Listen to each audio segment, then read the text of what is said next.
ఓసారి మీ బైబిల్ చూపిస్తారా?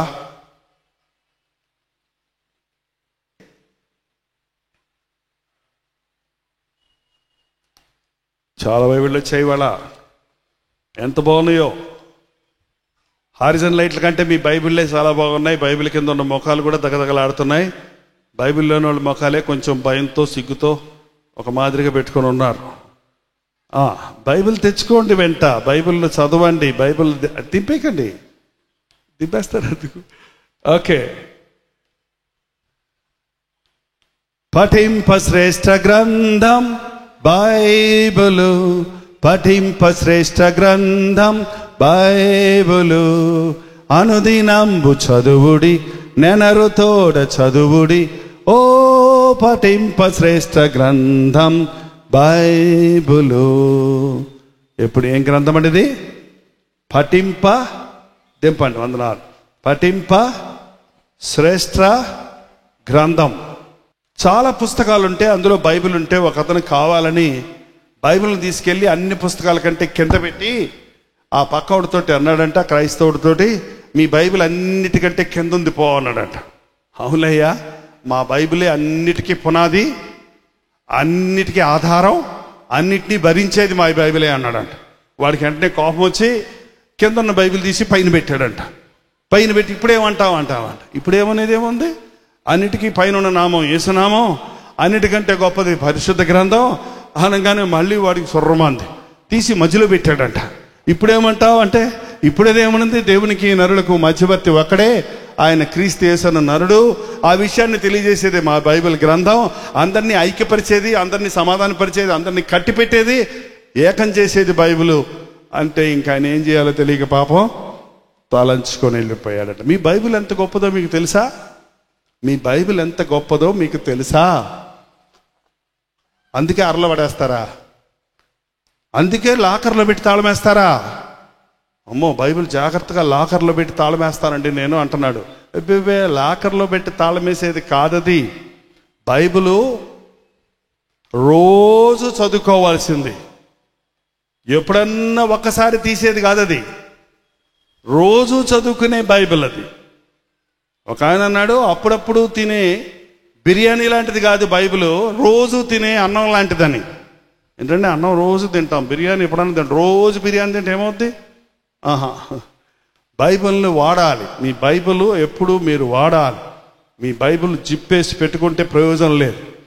ఆర్ఆర్కే మూర్తి గారు అన్నారు, బైబిల్ దేవుడు మానవులకు రాసిన ప్రేమలేఖ అంట. ఏంటంటే దేవుడు మానవులకు రాసిన ప్రేమలేఖ. పూర్వకాలం ప్రేమలేఖలు వచ్చి రాసుకునేవాళ్ళు కుర్రోళ్ళు, అమ్మాయిలు, అబ్బాయిలు. పాపం ఇప్పుడు ఆ పని లేదు మీకు. ఈ సెల్ ఫోన్లు వచ్చాక ఎస్ఎంఎస్ ఇంకే ఉన్నాయి కదండి, ఫేస్ టైము, ట్విట్టరు, ఇందులోకి వెళ్ళిపోయి మీ సమాచారాలు పంపించేసుకుంటా ఉన్నారు. ఏమంటే ఒక ఎస్ఎంఎస్ వచ్చిందంటే ఎవరి దగ్గర నుంచైనా నీకు ఇష్టమైన వాళ్ళ దగ్గర నుంచి ఎంత శ్రద్ధగా చదువుతావు. ఒక ప్రియుడి ప్రేయసికి ఒక ప్రేమలేఖ రాస్తే మళ్ళీ మళ్ళీ మళ్ళీ మళ్ళీ మళ్ళీ మళ్ళీ చదువుకొని మురిసిపోతుంటారు. మరి మన ప్రాణప్రియుడైన మన ప్రభువు, మన దేవుడు, మన రక్షకుడు మనకు రాసిన మాటలు చదవాలనే ఆశ, వాటిని అనుసరించాలనే శ్రద్ధ, వాటిని గ్రహించాలనే ఆసక్తి మనకు ఉండాలి కదా. కాబట్టి క్రైస్తవులారా, బైబిల్ చదవండి. రక్షించబడ్డ ప్రతి వ్యక్తి మొట్టమొదట వాక్యమనే పాలను అపేక్షించాలి. వాక్యమనే పాలు ఎంతగా ఆ బిడ్డ జుర్రుకుంటుందో, ఒక చిన్న బిడ్డ, పసిబిడ్డ పాలు తాగితే ఎంత బలం పుంజుకుంటుందో, మనకలాగా ఇంకా వేరే వేరే డిష్లన్నీ ఉండవు వాళ్ళకి. కూర, పచ్చడి, అన్నం, ఏపుడు, చికెను అన్నీ ఉండవు. ఒట్టి పాలే తాగుద్ది. కానీ ఆ పాలతోటి చక్కగా హెల్త్, ఆరోగ్యంగా బిడ్డ పుంజుకుంటుంది. అలాగే రక్షించబడ్డవారు అక్కడక్కడ దొరికే, మార్కెట్లలో దొరికే ప్రసంగాలు, వాళ్ళు వీళ్ళు చెప్పిన వర్తమానాలు వినటం వల్ల సరిపోదండి. నీ అంతట నీవు మోకాళ్ళ మీద బైబిల్ చదవటం అభ్యాసం చేసుకోవాలి. కాబట్టి ఈ రోజు నుంచి వాక్యాన్ని మీ హృదయంలో పెట్టుకోనండి. మత్తయి సువార్త 24వ అధ్యాయము కొన్ని వచనాలు నేను చదువుతున్నాను. బైబిల్ ఉన్న వాళ్ళు చూడండి, లేని వారు జాగ్రత్తగా వినండి. యేసు దేవాలయం నుండి బయలుదేరి వెళ్ళుచుండగా ఆయన శిష్యులు దేవాలయపు కట్టడములను ఆయనకు చూపించుచు వచ్చిరి. అందుకు ఆయన, మీరు ఇవన్నీ చూస్తున్నారు కదా, రాతి మీద రాయి ఒకటైనను ఇక్కడ నిలిచి ఉండకుండా పడద్రోయబడునని మీతో నిశ్చయముగా చెప్పుచున్నానని వారితో అనెను. ఆయన ఒలీవ కొండ మీద కూర్చుండి ఉన్నప్పుడు శిష్యులు ఆయన యొద్దకు ఏకాంతముగా వచ్చి, ఇవి ఎప్పుడు జరుగును? నీ రాకడకును ఈ యుగ సమాప్తికి నీ సూచన లేవని మాతో చెప్పుమనగా, యేసు వారితో ఇట్లనెను, ఎవడును మిమ్మును మోసపరచకుండా చూచుకొనుడి. యేసు ప్రభు శిష్యులు ఎప్పుడు యేసు ప్రభుతోటే ఉండేవారు. వారికి ఒక ఆశ్రమం లేదు, వారికి ఒక గుడారం లేదు, వారికి ఒక ఇల్లు లేదు. యేసు ప్రభు ఈ లోకంలో ఉన్నప్పుడు ఆయన గురి ఒకటేనండి, నశించిపోతున్న ఈ మానవుల్ని ఎలా రక్షించాలి. ఈ మానవుడు పాపం ద్వారా ఎన్ని బాధలు పడుతున్నాడు. సాతానుకు లోబడిపోయి, సాతానుకు అమ్ముడిపోయి, సాతానుకు బానిసైపోయిన మానవుడు ఎన్ని విధాలుగా వేదనలు పాలవుతున్నాడు, రోగాల పాలవుతున్నాడు, కష్టాల పాలవుతున్నాడు అన్నది చూసినప్పుడు ఆయనకి నిద్రపోవటానికి కూడా ఆసక్తి లేదండి. పగలంతా కాలినడకన ఆయన సంచరించేవాడు.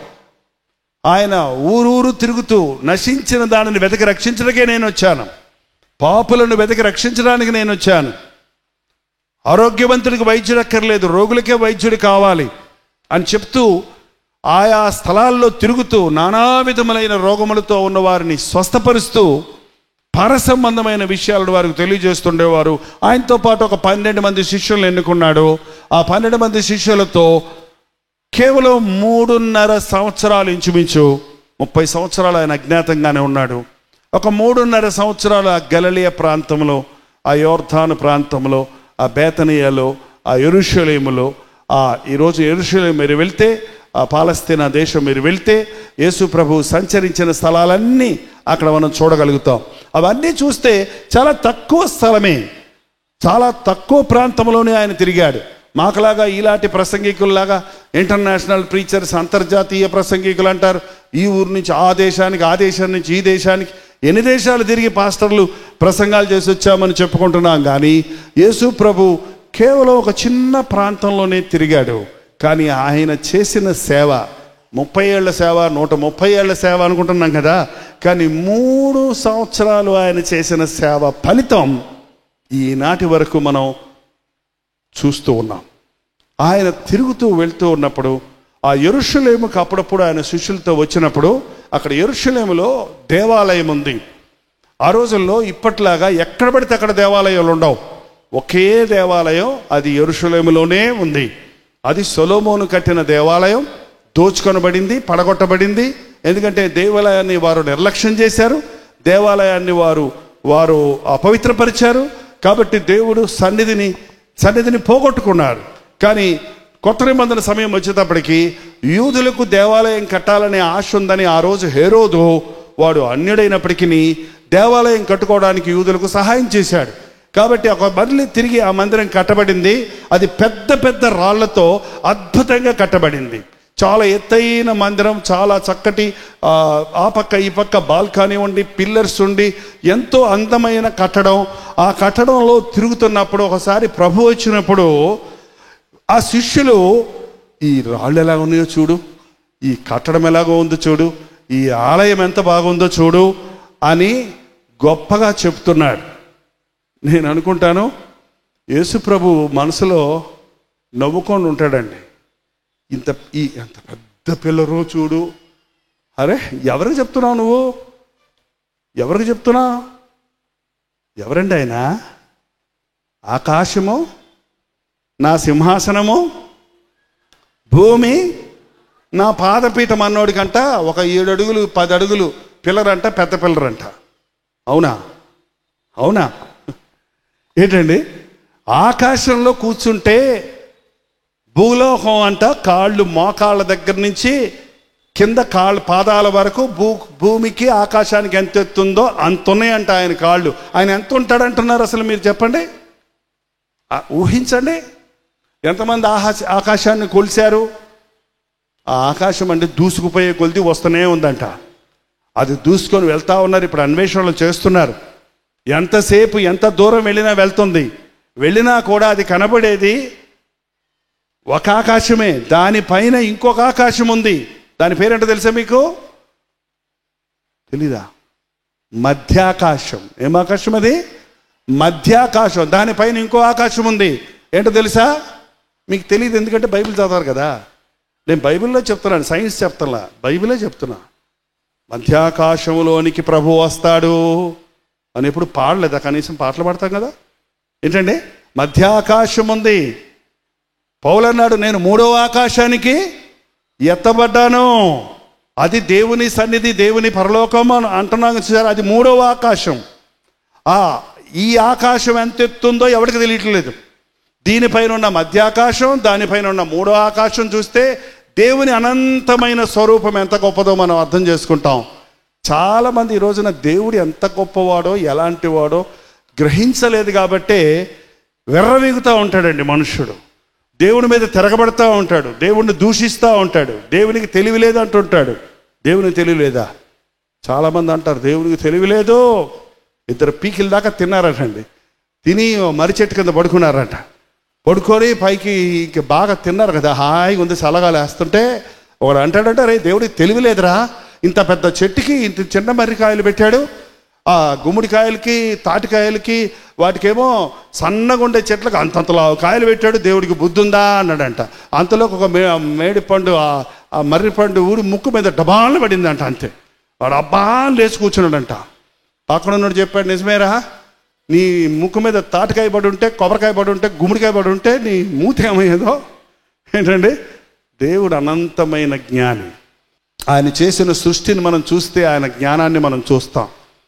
బర్రెకు బారెడు తోక, గొర్రెకు బెత్తడు తోక. ఎందుకు చెప్పండి చూద్దాం, తెలిస్తే పోనీ.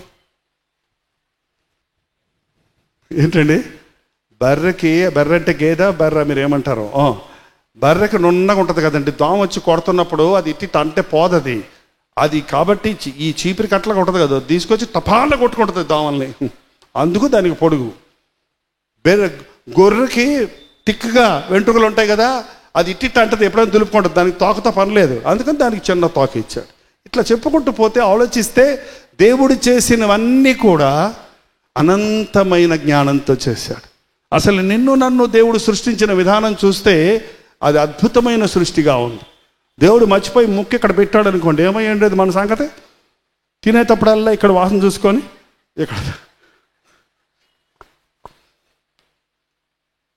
చాలామంది కృతజ్ఞత లేదండి. దేవుడు నన్ను ఎంత అద్భుతంగా సృష్టించాడే, నా శరీరాన్ని ఎంత అద్భుతంగా సృష్టించాడే, నా కొరకు ఇంత చక్కటి సృష్టిని చేశాడే, ఆయన ఎంత గొప్పవాడు, ఎంత ఉన్నతమైన వాడు అన్న సంగతిని గ్రహించలేని వారిగా ఉంటున్నారు. కట్టడాలను చూసి మురిసిపోతున్నారు, డబ్బుల కట్టలు చూసి మురిసిపోతున్నారు, మనుషుడు కనిపెట్టిన విషయాలు చూసి అబ్బా అద్భుతం అద్భుతం అద్భుతం అద్భుతం అంటున్నారు. కానీ అద్భుతాలు చేసే, నిజమైన అద్భుతాన్ని చేసిన దేవుణ్ణి ఎవరు గుర్తించటం లేదు. ఈ రోజున ఒక సెల్ ఫోన్ పనిచేస్తుందంటే, ఒక టీవీ పనిచేస్తుందంటే, ఒక శాటిలైట్ పనిచేస్తుందంటే, ఏ మనుషుడు శాటిలైట్ని ఆకాశంలో పెట్టాడు చెప్పండి? దేవుడు పెట్టిన శాటిలైట్ని కనుగొని దాన్ని ఉపయోగించుకొని ఈలాగు ఈ ఫోన్లు, ఈ టీవీలు ఇవన్నీ పనిచేసేటట్టుగా మనుషుడు చేయగలుగుతున్నాడే కానీ ఎవడు ఆకాశంలో శాటిలైట్ను పెట్టలేడు. అది పెట్టింది, కనుగొనే జ్ఞానాన్ని ఇచ్చింది కూడా దేవుడే. అంత గొప్ప దేవుడిని మనం ఈ లోకంలో పక్కన పెట్టేసి, చవక చేసేసి, లోకంలో ఉన్న కార్యాలను చూసి అవి అద్భుతమైన కార్యాలని, ఆశ్చర్యమైన కార్యాలని, అది అద్భుతమైన కట్టడాలని అనుకుంటున్నాం. ఆనాటి శిష్యులు కూడా అబ్బా ఏమి రాళ్ళు, ఏమి కట్టడం అని అంటే ప్రభు అన్నాడు, ఇవి రాయితీ మీద రాయిలే ఉండని పరిస్థితులు రాబోతున్నాయి, ఇవి శాశ్వతమైనవి కావు, ఈ లోకము దాని ఆశ గతించిపోతుంది అని చెప్పినప్పుడు వాళ్ళకి సరిగ్గా అర్థం కాలేదు. కానీ ఆ తర్వాత వారు ఒలీవ కొండకు వెళ్ళి అక్కడ కూర్చున్నప్పుడు శిష్యులు అడిగారు, ఇవి ఎప్పుడు జరుగును? మీ రాకడకును యుగ సమాప్తికిని సూచనలేమి? ఎంతమంది యేసు ప్రభు బిడ్డలు యేసు ప్రభు తిరిగి వస్తున్నాడు అని నమ్ముతున్నారో హల్లెలూయా చెప్పండి. ఎప్పుడు? క్రైస్తవులండి, ఈ మాటకి కనీసం మీరు చాలామంది మీలో రాకడ గురించి ఒక 100 ప్రసంగాలను నేను ఉంటారు మినిమం. ఇదిగో వచ్చేస్తున్నాడు, అదిగో వచ్చేస్తున్నాడు పాస్టర్ గారులు, మాలాంటి పాస్టర్ గారులు చెప్పిన ప్రసంగాలు విని విని విసిగిపోయి ఇంకెక్కడొచ్చారులే, ఇంకేమవుద్దులే అనుకుంటున్నాం. బైబిల్లో నుండి అన్ని విషయాలు స్పష్టంగా ఉన్నాయి, అన్ని విషయాలు క్లియర్గా ఉన్నాయి. కానీ యేసు ప్రభు రాకడ విషయం మాత్రం గుప్తంగా ఉంది. అది ఎవ్వరికీ తెలియదు. ఏ ప్రవక్త ప్రవచించలేడు, ఏ బోధకుడు ప్రసంగించలేడు. వచ్చే రోజు కానీ వచ్చే సమయం కానీ ఎవరికీ తెలియదు. చాలామంది మాకు తెలుసు అని చెప్పి, పలానా రోజున యేసు ప్రభు వచ్చేస్తున్నాడని చెప్పి, మన తమిళనాడులో అటు కొరియాలో ఇంకెందుకు యేసు ప్రభు వచ్చేస్తున్నాడు, మీకు కోళ్ళు ఉంటే కోసుకొని తినేయండి, డబ్బులుంటే ఖర్చు పెట్టేసుకోండి, శుభ్రంగా అన్నీ అవచేసుకొని నాతో వచ్చేయండి, మనందరం కలిసి ప్రార్థన చేస్తూ కొండ మీద ఎదురు చూద్దాం, వచ్చినప్పుడు ఫస్ట్ మనం వెళ్దాం అంటే పాపం పిచ్చోళ్ళు అన్నీ అమ్మేసుకొని అన్నీ తినేసి శుభ్రంగా ఎంజాయ్ చేసేసి ప్రభు వస్తున్నాడని ఎదురు చూసే ఇంకేడి పలానా రోజు అంటే ఎదురు చూస్తూ ఉన్నారు. ఆ తారీఖు వచ్చేసింది, ఏడి రాలేదే అంటే నేనే క్రీస్తున్నాడంట. ఎవడు? బోధకుడే క్రీస్తా, నేనే క్రీస్తుని. అంచె దినాల్లో అనేకులు నేనే క్రీస్తులను వస్తారు, అబద్ధ క్రీస్తులు వస్తారు. అందుకే క్రైస్తవులు బైబిల్ చదవాలండి. రాకడ సమయాన్ని గురించి భయపడిపోవలసిన అవసరమో లేదు. ఎప్పుడు వస్తాడు అని తెలుసుకోవాలనే ఆ యొక్క ఆసక్తి, లేకపోతే ఎప్పుడు తెలుసుకోవాలనే ఒక ఇంట్రెస్ట్ మనకి అక్కర్లేదు. ఎప్పుడు వచ్చినా యేసు ప్రభు నేను సిద్ధంగా ఉన్నానా లేదా అనేదే ముఖ్యం. యేసు ప్రభు రాకడ సమయం వేరు, ఈ యుగ సమాప్తి వేరు. ఇవి రెండు వేరు వేరు సంగతులు అండి. యేసు ప్రభు వచ్చి వెళ్ళిపోతాడు.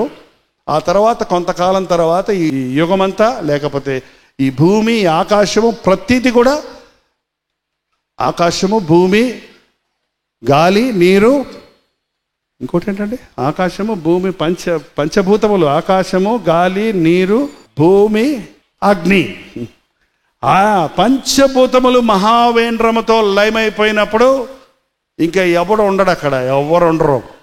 నువ్వెక్కడ ఉండలేవు, మీ ఇల్లు ఉండదు అక్కడ, నువ్వు కొత్తగా కొనుక్కున్న కారు అక్కడ ఉండదు. ఏంటండి ఏముండవు అప్పుడిక. అది ఆలోచించేయడం లేదు ఈ రోజున మనుషులు. ఈ యుగ సమాప్తి ఎప్పుడు, ఈ రాకడ ఎప్పుడు, ప్రభు వస్తాడా తిరిగి అనేది చాలామంది విని మూలాన ఇప్పుడు దాని గురించిన ఎటువంటి శ్రద్ధ లేని వారిగా ఉన్నారు, ఆసక్తి లేని వారిగా ఉన్నారు. ఆ వస్తే వచ్చాడులే చూద్దాంలే అన్నట్టు నిర్లక్ష్యంగా ఉన్నారు. కానీ మీరు మత్తులై ఉన్నప్పుడు, మీరు నిద్రమత్తులో ఉన్నప్పుడు, మీరు ఐహిక విచారాలతో మునిగిపోయి ఉన్నప్పుడు, మీరు లోక కార్యాల్లో నిమగ్నంలో ఉన్నప్పుడు, దొంగ వచ్చినట్లు ఆయన అకస్మాత్తుగా వస్తే మీకు అయ్యో, మీరు సిద్ధపడి ఉండండి అని దేవుడు వాక్యం హెచ్చరిస్తూ ఉంది. దయచేసి స్థలాలు వంచండి, ప్రార్థన చేసుకుందాం. ఇది చాలా ప్రాముఖ్యమైన సమయం. ఒక్క నిమిషం మీరు ఒక తీర్మానం దేవునితో చేయాలని ప్రేమతో కోరుతున్నాను. ఇంకా నీ జీవితంలో వెంటాడే పాపం ఏదైనా ఉంటే, విడిచిపెట్టలేని పాపం ఏదైనా ఉంటే, ఏదైనా బలహీనత నీలో ఉంటే, ఈ రాత్రి నిన్ను విడిపించడానికే ఈ సభకు నిన్ను తీసుకుని వచ్చాడు ప్రభు. ఎత్తబడే వధువు సంఘములో ఉండాలని ప్రభు ఆశిస్తున్నాడు. ప్రభు రాకడ గుర్తులన్నీ నెరవేరుతున్నాయి. మోసపోవద్దు, నీవు మోసగించుకోవద్దు, ఇతరులను మోసపెట్టొద్దు. ఇదిగో హృదయ శుద్ధి లేకుండా దేవునికి ఇష్టలై ఉండటం అసాధ్యం. హృదయ శుద్ధి గల వారు ధన్యులు, వారు దేవుణ్ణి చూచెదరు. నీ హృదయమును ఉన్న పాపముల కొరకు పశ్చాత్తాపడిన రోజుందా? వాటిని ఒప్పుకొని విడిచిపెట్టిన రోజుందా? ఈ రోజు ఆ రక్షణ దినంగా చేయాలని ప్రభు ఆశిస్తున్నాడు. ఈ రోజు నీ హృదయము దేవుని ముందు ఎలా ఉంది ఒక్కసారి పరిశీలించుకో. ప్రార్థన. యేసు ప్రభువా, నీకు వందనములయ్యా. ఈ రాత్రి సమయంలో నీ పాదముల దగ్గర లేచి నిలబడి, ఇదిగో దేవా, నా జీవితాన్ని నీకు అప్పగించుకుంటున్నాను. నన్ను విలువ పెట్టి నీవు కొన్నావు గనుక నా దేహముతో నిన్ను మహిమపరుస్తాను అని నిలబడిన ప్రతి ఒక్కరిని దర్శించము నాయన. ప్రతి విధమైన పాపపు కట్ల నుండి, ప్రతి విధమైన సాతాను బంధకముల నుండి నజరేయుడైన యేసుక్రీస్తు నామములో నీ బిడ్డలను విడుదల చేయుచున్నాము నాయన. వాయుమండల అధిపతులను, దురాత్మల సమూహములను బంధించి పరిశుద్ధాత్మ కార్యాలను బలముగా ఈ ఆవరణలో జరిగించము నాయన. ఏ గుండెల్లో ఏ గుబులుందో, ఏ గుండెల్లో ఏ వేదన ఉందో, ఏ గుండెల్లో ఏ కోరిక ఉందో, ఏ జీవితంలో ఎటువంటి సమస్య ఉందో ఎరిగిన దేవా, హృదయాంతరేంద్రియాలను పరిశీలించే ప్రభువా, నీ పరిశుద్ధాత్మను మా మీద కుమ్మరించి మా ప్రతి అవసరతను తీర్చు నాయన. గర్భఫలము లేదని ఎందరో వేదనతో ఉన్నారు. గర్భఫలమే యెహోవా ఇచ్చు దానము, కుమారులు ఆయన అనుగ్రహించే స్వాస్థ్యమన్నావు గనుక నజరేయుడైన యేసుక్రీస్తు నామములో మూయబడిన ప్రతి గర్భమును తెరచున్నాము తండ్రి. అప్పుల్లో ఉన్నామని, ఆర్థిక ఇబ్బందుల్లో ఉన్నామని, సరైన ఉద్యోగములు లేక ఇబ్బంది పడుతున్నామని, అందువలన భక్తిహీనులమై ఇష్టానుసారంగా జీవిస్తూ దేవునికి మరింత దూరం అవుతున్నామని అనుకుంటున్న ప్రతి ఒక్కరిని రాత్రి దర్శించు నాయన. కలిగిన దానిని ఆశీర్వదించే దేవుడు, కష్టార్జితాన్ని దీవించే దేవుడు అని నిరూపించి రుణ బాధల నుంచి నీ బిడ్డలను విడిపించుము తండ్రి. పాప బంధకములకు బానిసలైన వారు ఇక్కడ ఉంటే, మద్యము వంటి, సారాయి వంటి దురభ్యాసాలకు బానిసలై పైకి భక్తి గల వారిగా ఉంటూ శక్తిహీనులుగా ఉన్న వారిని ఈ రోజున నజరేయుడైన యేసుక్రీస్తు నామములో విడుదల చేయించున్నాము తండ్రి. అపవాదిని ఎదురించడి, అప్పుడు వాడు మీ యొద్ద నుండి పారిపోవునని చెప్పిన మాట ప్రకారంగా నీ బిడ్డల జోలికి సాతాను రాకుడునట్లుగా నీ అగ్ని కంచెను నీ బిడ్డల చుట్టూ ఉంచు నాయన. ప్రతి విధమైన పాపపు కట్టును విడగొట్టుము తండ్రి.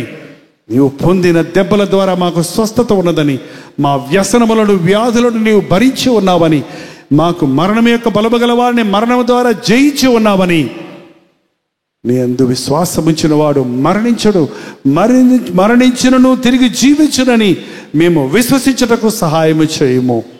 ఈ లోకములో ఉన్న వాటిని నేను ప్రేమించకుడి అని నీవు చెప్పిన మాటను గుర్తుపెట్టుకొని దేవుని చిత్తము చేసి నిరంతరము జీవించే వారిగా ఉండటకు సహాయము చేయము.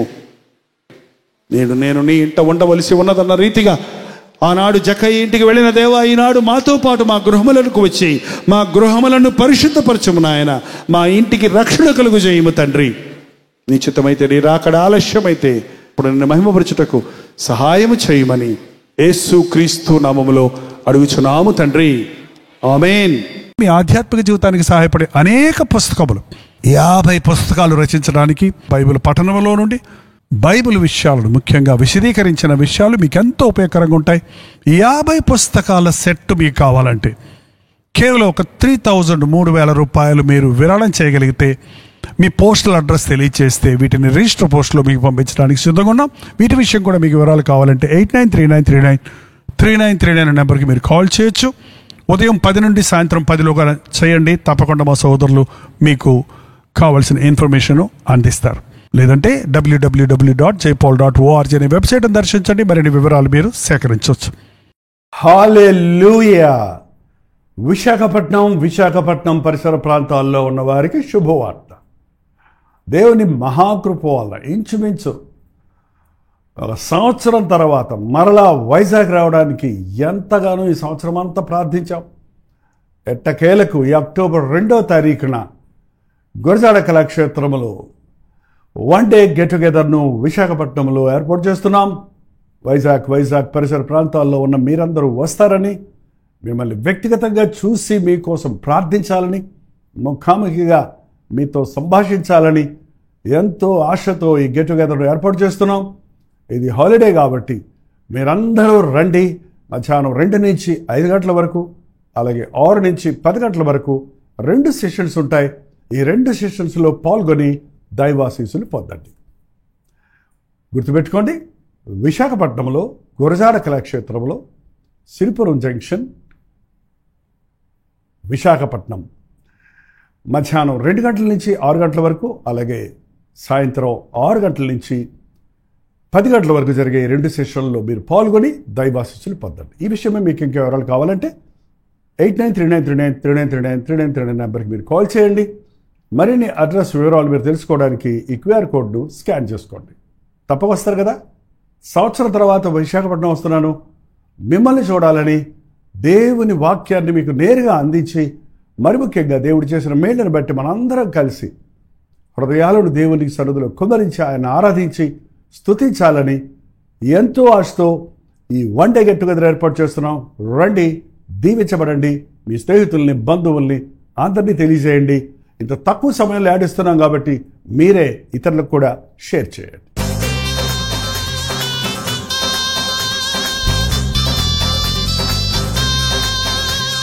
హల్లెలూయా. కోల్కతా పరిసర ప్రాంతాల్లో ఉన్న వారికి శుభవార్త. ఎంతో కాలంగా ప్రార్థిస్తున్నాం, ఎదురు చూస్తున్నట్లుగా ఈ అక్టోబర్ 20వ తారీఖు అలాగే 21వ తారీఖు 2 రోజులు బరక్పూర్లో, కలకటాలో గెట్ టుగెదర్లు ఏర్పాటు చేస్తున్నాం.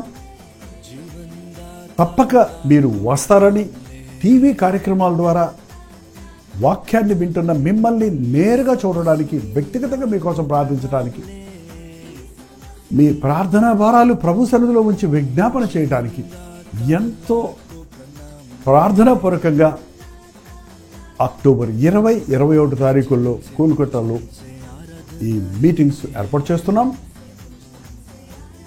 ముఖ్యంగా అక్టోబర్ 20వ తారీఖు బెరక్పూర్లో అసెంబ్లీస్ ఆఫ్ క్రైస్ట్ చర్చ్ ఆవరణలో ఈ 1 డే గెట్ టుగెదర్ ఏర్పాటు చేయబడుతుంది.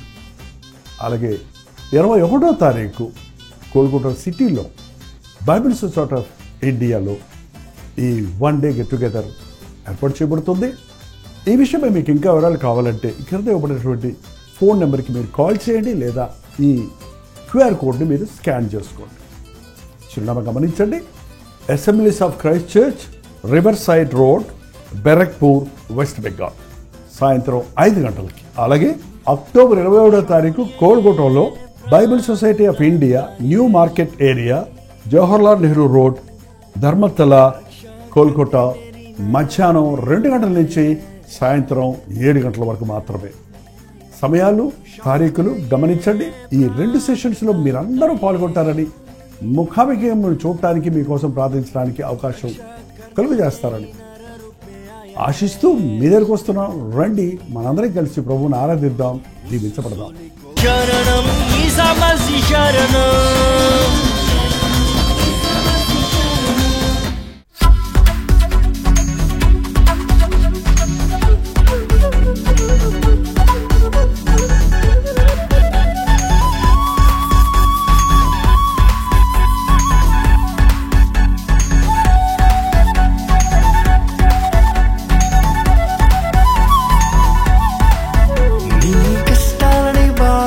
శ్రమలన్నీ తీర్చే అనాథుడు యేసే. నీ కష్టాలని, బాధలన్నీ, శ్రమలన్నీ తీర్చే అనాథుడు యేసే. ఆది నుండి ఉన్నవాడు ఆ దేవుడు, అద్భుతాలు చేసేవాడు నా యేసుడు. ఆది నుండి ఉన్నవాడు ఆ దేవుడు, అద్భుతాలు చేసేవాడు నా యేసుడు.